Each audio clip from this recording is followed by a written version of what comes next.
Hey, what's up guys? C-Stacks coming to you with another opening video. We have the final set of the Spider-Verse arc, which is of course Webheads. Really excited for this one because I love the Spider Friends team and there's some really cool stuff in here. So let's go ahead and open it. Get this plastic off. As you know, I'm usually terrible at this. Oh, I got it. Well, kind of. Oh my goodness. Oh my gosh. Okay. Great. Alright, so I actually love this box. I'll probably catch some heat for my critiquing of the Fantastic Four boxes, which looks like they're made by like a 12-year-old. But I love this one. I love the color of like the spider webs, contrasting with like the red. Like this one looks great. So we have Superior Spider-Man and Spider UK on the front here. Let's take a look at the side of the box here. Does whatever a spider can. This issue has spiders from the well-known to the obscure. Superior Spider-Man, Spider UK, a spider-powered Gwen Stacy, and more. The web-slinging heroes come from across the Spider-Verse, where they've gathered a spider army fully loaded with an arsenal of quips and thwips. Expand your deck with these amazing spider heroes. Sweet. Let's go ahead and get into it.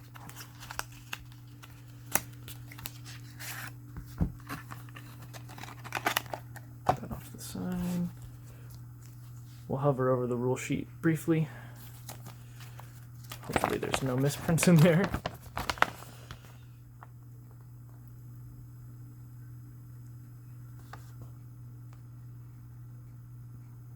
Lots of explanation on Ghost Spider main character.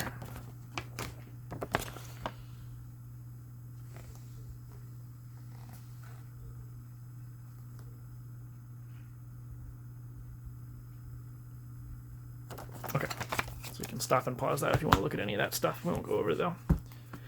Okay, so here we go. We have Mantle Spider-Man. I've just been calling it Double Mantle Spider-Man.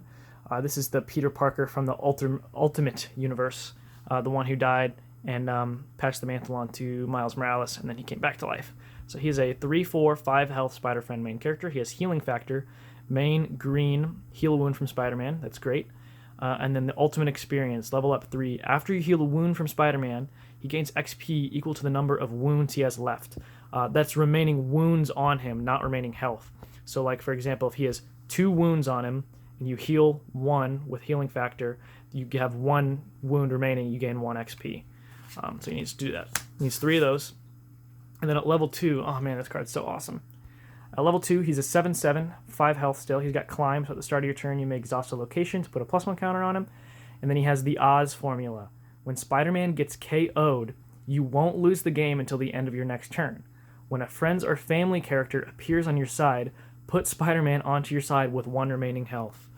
That's awesome. So when he dies, you have one more turn to try to dig for a friends and family guy, and then he comes back with 1 remaining health. So that's pretty cool. Pretty cool power. His level up is a bit slow, and he does have 5 health. But with that Healing Factor, and I think this guy's really cool. I think you could see some cool stuff with this. I like that main character a lot. Here's a crazy main character. It's like maybe the most talked about card in the set. We have Ghost Spider, which I just dropped on the floor. Alright, we have Ghost Spider, level 1, 2/5, 5 health, Spider Friend. She's aka Spider-Gwen. She has, you can borrow this for a while. At the start of the first turn of the game, name a Spider-Friend sporting character. Characters with that name have Dimensional Wristwatch while in your deck this game. Dimensional Wristwatch is the one where you can recruit them out of the deck. It's on Spider-Gwen sporting character. So that's really cool. You could give it to any of your friends and family you want if you need to like do a specific one for a specific matchup. Or I think more often than not, you're going to pick Madam Web. So that anytime you can just recruit your 1-cost Madam Web out from the deck, which gives all your spiders +2/+2. That seems great to me.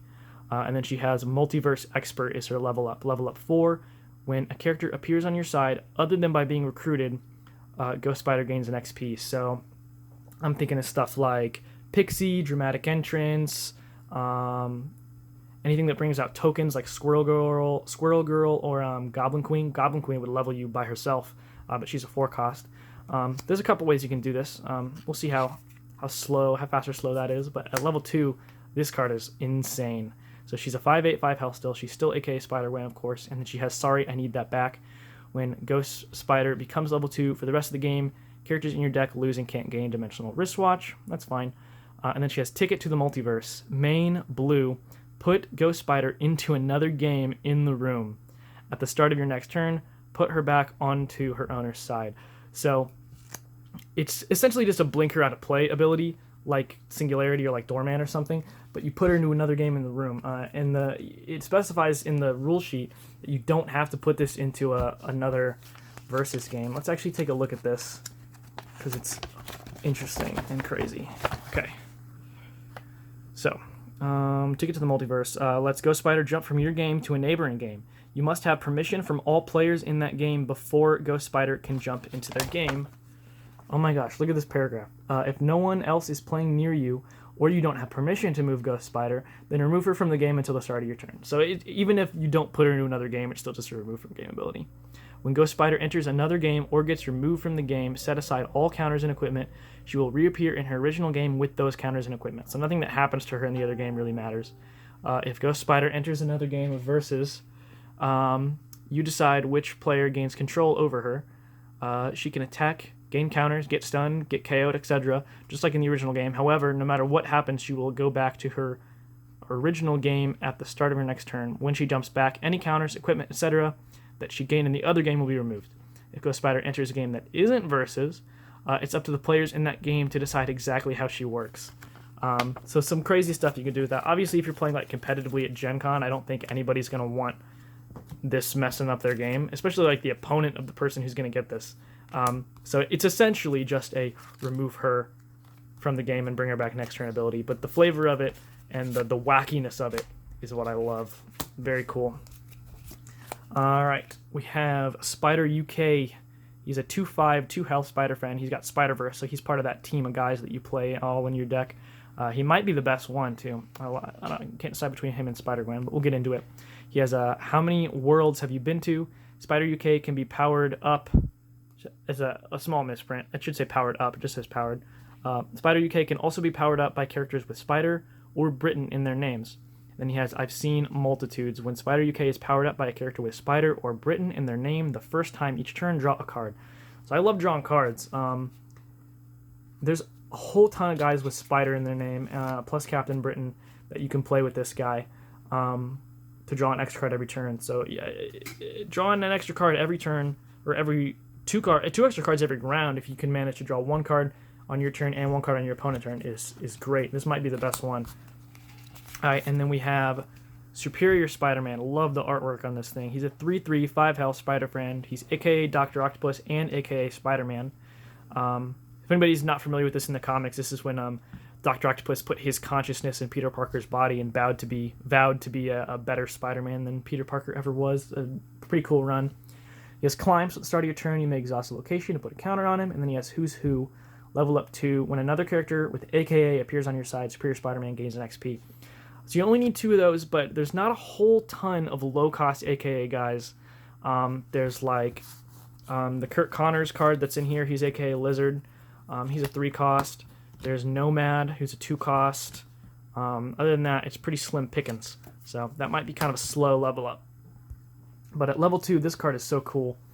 He is a 8/4, 5 health. He still is a.k.a. Doc Ock and Spider-Man. He loses Climb, but he now has Superior Climb. Build green. Exhaust any number of locations on your side. Put a +1/+1 counter on Superior Spider-Man for each one exhausted in this way. Really cool. And then this power I just love. A Superior Hero. When another character on your side is attacked, you may transform Superior Spider-Man into the level 2 Spider-Man main character that has Friendly Neighbor. If you do, remove the defender from the combat, replace it with Spider-Man, and switch their positions. So that Spider-Man is the original Spider-Man from the base set box. I wish I'd pulled it out and had it on me, but I don't. But that's the original level 2 Spider-Man from the base set box. He's a 4/8, which is the reverse stats of this Spider-Man here. So it's like the Peter Parker consciousness taken back over the body. It's just so cool flavor-wise. And I really like that Superior Climb ability. That 5 health is a little rough, but as we'll see later on, spoiler alert, that's really not so much of a problem for the Spider-Friends anymore. So, very cool card. All right, we're into the supporting characters now. So take a look at a couple of these friends and family guys. We have Gwen Stacy, 0/3, 1 health, 1 cost, one of a kind, and she's friends and family. Her version of friends and family is Spider-Friends characters protecting this character have ferocious, which is really great. And then her little quote at the bottom is, Peter could be half the man he is and still make up 10 of you. So that one's really good. Ferocious is obviously a great keyword. This might be the freaking best friends and family one ever, though. We have Harry Osborn here. He's a 0/3, 1 health, one of a kind, and his friends and family is Spider-Friends characters protecting this character have wealthy. Wealthy is an extra recruit point. At the beginning of your build phase, you gain an extra recruit point. So it's a bit of a ramp ability, and this affects all Spider-Friends characters protecting this. So you could have, if you have multiple Spider-Friends dudes in front of you, you're gaining multiple recruit points every turn. This card could just get out of hand. That card seems great. And then we have Uncle Ben. Can't believe there's an Uncle Ben card in the game. He's a 0/3, 1 health, 1 cost, one of a kind. His friends and family is Spider-Friends characters protecting this character have tough. So if they're stunned, they can ready. I think that's only... It's best on the Spider-Friends guys who have flight, which I believe is just Spider-Woman, and I think 2099 has flight. So I think it's best with those. But it's good for like protecting, because you want to have like all your friends and family guys in the back row and your Madam Web and stuff. So this could be pretty good for protecting that. He's got a little quote here at the bottom. With great power, there must also come great responsibility. Could it have been anything else? I forgot to read, what's the Harry Osborn quote? I'm not an Osborn to Peter, I'm just Harry. That's kind of sweet. All right. Yeah, so Uncle Ben doesn't do anything when he dies, which is, I know a lot of people wanted like him to have like some KO pile trigger. Super Awesome Games said that in their original design, they had Uncle Ben and Gwen Stacy doing something when they got KO'd, but they thought like rooting for them to get KO'd felt kind of bad, which I totally get. So yeah, I think the cards are great. Especially Spider-Gwen and Gwen Stacy and Harry Osborn. I think those cards are great. Here's a card I'm iffy on. Is Maddie Franklin, 2 cost, 2/2, 1 health. The Gathering of 5. Build blue. Choose exactly 5 characters on your side with different names, including your main character. Then randomly give each of them a gift. Maddie can't use this power if there is already a character on your side with a gift. So what is a gift? It looks like they must be in the back. So we're going to do them together. Okay, here's the gifts. I'm going to move those up to the front of the line. So you have to have at least 5 guys with different names, and then you randomly give each one of them a gift. So there's the gift of death. This card starts the game in your gift pile. Obviously, they have that. So it's a separate pile. The gift of death, KO that character. The gift of immortality. At the start of your turn, if this character is face up and doesn't have a vitality counter, it gains 1. That one's good. We have the gift of knowledge. At the start of your turn, if this character is face up, draw 2 cards. We have the gift of madness. At the start of your turn, if this character is face up, discard 2 random cards. And we have the gift of power. While this character is face up, it has +5/+5 flight and range. That one's insane. So you're randomly going to give one of these to each of your characters. I recommend like shuffling these up and then like having your opponent do it, so that way it's truly random. But like, are you really going to take a 1 in 5 chance that you're going to instantly KO your main character, or a 1 in 5 chance that you're discarding 2 random cards every turn? Like, these 2 essentially lose you the game if you hit them on your main character. These 3 are varying levels of good to great. But I just don't imagine you play this card. Really cool design and a cool kitchen table card, but I don't imagine it seeing much competitive play. Like, yeah, it feels great when you get the gift of power on your main character, and he's +5/+5 fight and range. But statistically, 1 out of every 5 games, you're going to just lose, unless you're playing something that's like a multiple main character. Like, maybe it's all right in Spider-Verse, but even then, that feels really bad to KO one of your couple main characters. Anyways, all right, so we have 3-drop Dr. Curt Connors. I wonder if I have my lizard sitting somewhere close by.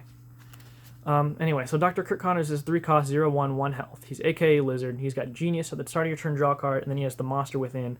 When Dr. Connors gets stunned by getting struck in combat on an enemy turn, he transforms into a Sinister 6 Lizard supporting character. Lizard is a 7 cost, 9 something. I'm gonna see if I can grab it really quick. I know I have it somewhere. Yeah, there's Lizard. Okay, sorry about that. So, if he gets stunned in combat on an opponent's turn, you transform him into this guy. From the Sinister Six set, or from the Spidey Foes set is the one this is from, the very last set to be released. He's a 7 cost, 9/5, 2 health, Berserker, Ferocious, and Regeneration. So you're turning your 3 cost Curt Connors into this pretty freaking good 7 drop. I don't think, honestly, that this card ever transforms, but he does have Genius. So if they're not giving you the transform, they're letting you draw cards. So I actually think this card is great. They have to try to deal with it with counters or something if they want to get rid of it, or they're giving you a 7 drop, which they're not going to do. This is never going to come out. If it does, then that's amazing. But they're probably never going to do that. So this could be one of the few Genius guys that you actually gets to stick and get you cards, which is really good. We have 4 cost Firestar. Is a 6/4 fight range, 1 health. A little help from my friends. Main blue, put a +1/+1 counter on Firestar for each Spider-Friend character on your side. Amazing Friend. When Firestar gets KO'd, put a +1/+1 counter equal to the amount she had onto a Spider-Friend characters on your side. I think this card's pretty good. I don't know that she's better than the other 4 drops they have, which is Silk and Prowler, but I like this card a lot. I think she might see some play. 5 cost Spider-Girl, 6/1 range, 1 health, camouflage. Spider-Girl can't be attacked while she's in the back row. It's an okay thing. She's decently statted for a 5 cost. She's not as overstatted as she should be for how little defense she has, I think.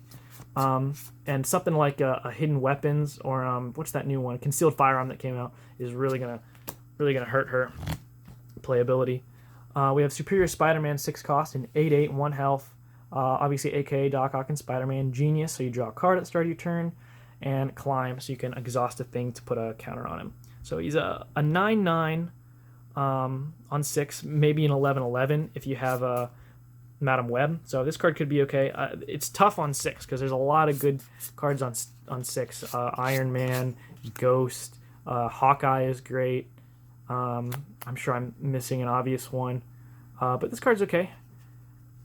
Anytime I see Genius, I'm always tempted to try to play it because I love drawing cards. It's just always tough to get Genius guys to stick. He's only got 1 health. This card is great, though. I love this card.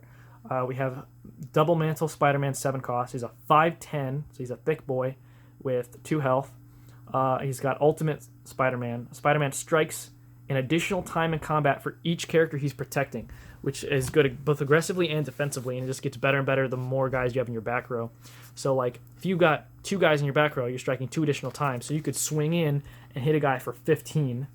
Or, if he's being team attacked, you can strike back on multiple guys with 5. It's kind of on the defensive, it's kind of like Monstrous, which lets you strike back against multiple people. And aggressively, it's kind of like Fearless or something like that. So I think this card's actually pretty good. I like that card a lot. Here we have 8-drop Spider-Man. This is the Iron Spider version. He's a 12/12, 2 health Spider-Friend. He has Tony's Tinkering. At the start of your main phase, Spider-Man downloads an update, then he may install any number of them. When he installs updates, he gets 1 update, Flight and Range, 2 updates, 2 Vitality counters, 3 updates, 12 +1/+1 counters. And then he has Training Wheels Protocol. While Iron Man is face up on an enemy side, Spider-Man loses and can't gain other powers. So it's kind of slow. You have to download the updates, and then you trade them in for powers. So to really get the value out of it, 2 Vitality counters is pretty good. You really want those 12 +1/+1 counters.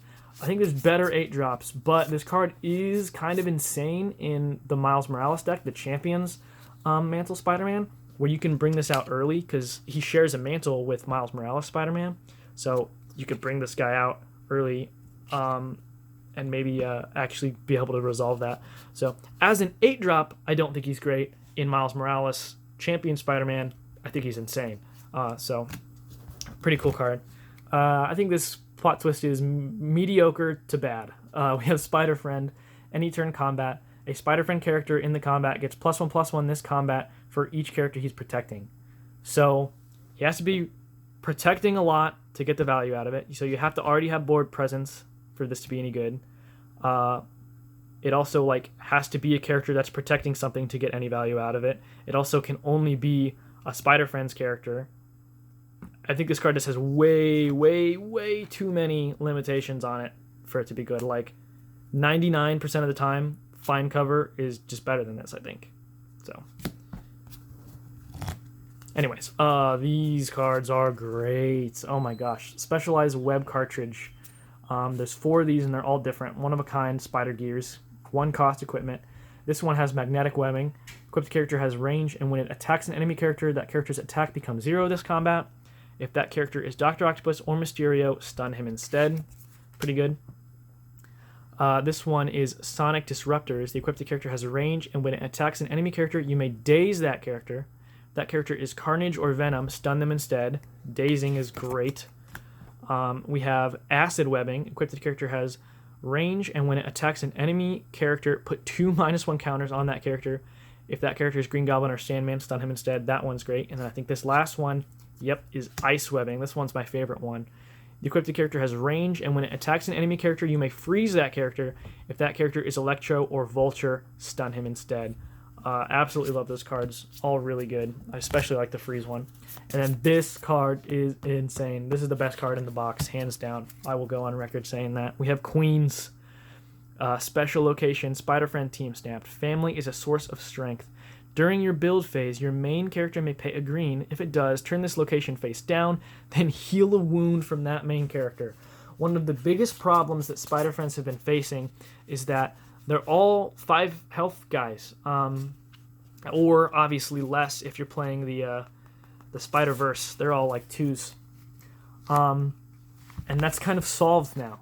I don't think cards like Black Suit Spider-Man or Spider-Woman or stuff like that, those cards they're not a joke anymore. And they can, a lot of times when you're playing Spider-Woman or you're playing Black Suit Spider-Man, your problem is that you just can't quite get to the late game, or you're just like half a turn away, you're 1 wound away. Stuff like, level 1 Spider-Woman, she's got 3 defense, but she needs to stun in combat to get XP. Or Black Suit Spider-Man, if you don't get the yellow and blue on the first turn, you have to stun yourself. It's just kind of tough when you're a 5 wound main character. But Queens takes care of that in a big, big way with being able to heal wounds for this in a green. You could play stuff like Build a Better World to flip up your greens and maybe get more value out of this, or maybe like Iron Man supporting character to flip this back up. I think you play 4 of this and some number of greens in every Spider-Friends main character deck that you play. This card is great, great, great, great, great, great, great. I think you will definitely see Spider-Friends main characters being played almost solely because of this guy. I think before they were fun and they got a lot of good support in this set for sure. But all of them being 5 health guys is a big detractor to their playability. But no more. This card is great. So, anyways, that's my thoughts on the Spider-Friends set. I like it a lot. Queens is great. Those are great. Plot Twist isn't so great. But I like a lot of these cards. This card's great. This card's pretty good. This card's okay. This card's really good. This card is great. You're going to draw cards with this card. You're going to draw cards with that guy. I love that. The flavor and the wackiness of Matty Franklin is great. I like all of the new Friends and Family guys, especially Harry Osborn. I love the flavor on Superior Spider-Man. I'll definitely try that. This might be the best Spider-Verse guy we've seen so far. Obviously, Ghost Spider is great. And then I think Spider-Man is great, especially now that we have Queens. It doesn't say that you have to heal with his healing factor, I don't think. If you heal a wound from Spider-Man. Yeah, so you have his healing factor and you have this. So you can heal multiple times on the turn if you need to. Yeah, I just think it's a great set overall, and I'm really excited to play with it. Anyways, let me know what you guys think of the Webhead set and the Spider arc in general. What was your favorite stuff to come out of it? We're heading into Fantastic Four stuff now. I did a live spoiler reaction on my channel the other day. Mr. Ben and Bert are also doing spoiler reactions, so you can hear all of our different takes on the spoilers as we read them, which is really fun. it's just a really exciting time for Versus. I know we're all stuck in the house and there's no events and stuff, and Gen Con might not even happen, so it's kind of a bummer. But we also have a bunch of cool stuff coming down the pipe. So anyways, this has been kind of a longer opening video because I'm all excited about all the spider stuff. But I'll see you guys next time. Peace.